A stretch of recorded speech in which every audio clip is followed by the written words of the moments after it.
Donika Emini, she is a political analyst and joins us now from Kosovo's capital, Pristina. Donika, good to have you on the show. Serbia is saying it's going to continue to negotiate with Kosovo to resolve the issues. But do you see any possible progress when you look at the disputes? Because at the heart of this is Serbia's refusal to recognize Kosovo's independence.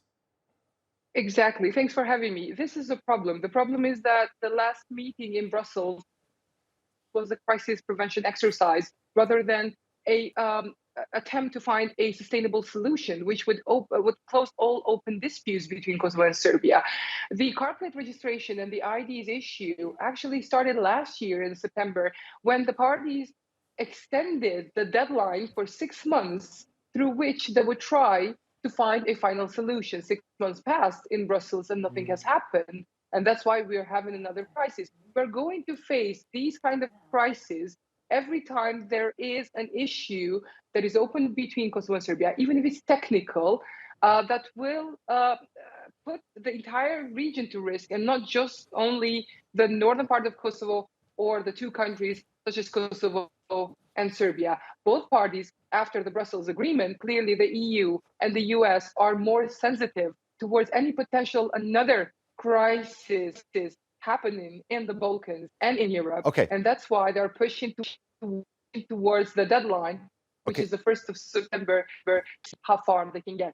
Donika, I'll get to the situation in Ukraine in a bit, but let's concentrate on these talks from the European Union. The idea is to prevent a crisis, that's the name. Why do you think Brussels has so far failed at sort of bringing these two communities together? First of all, it was the approach that the Brussels had towards the dialogue. It started as a very weak process, which they tried to use ambiguity in diplomacy and in negotiations to try to keep the parties together, which failed, of course. Second is that Brussels focused so much on technicalities, but not on actual question, which is the recognition of Kosovo by Serbia.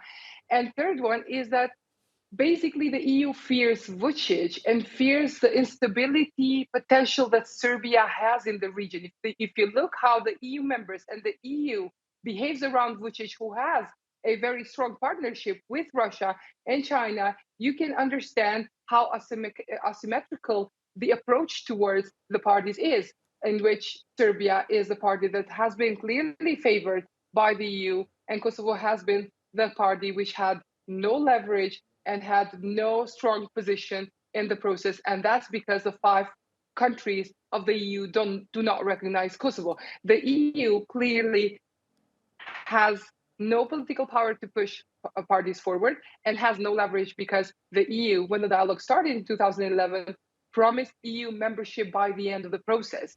And now that we're looking at the enlargement process, which is basically dead for Serbia, there is no leverage and there is no point in engaging with Kosovo as long as they can drag feet and just become the relevant problem-making country in the region, which is clearly sidelined with Russia.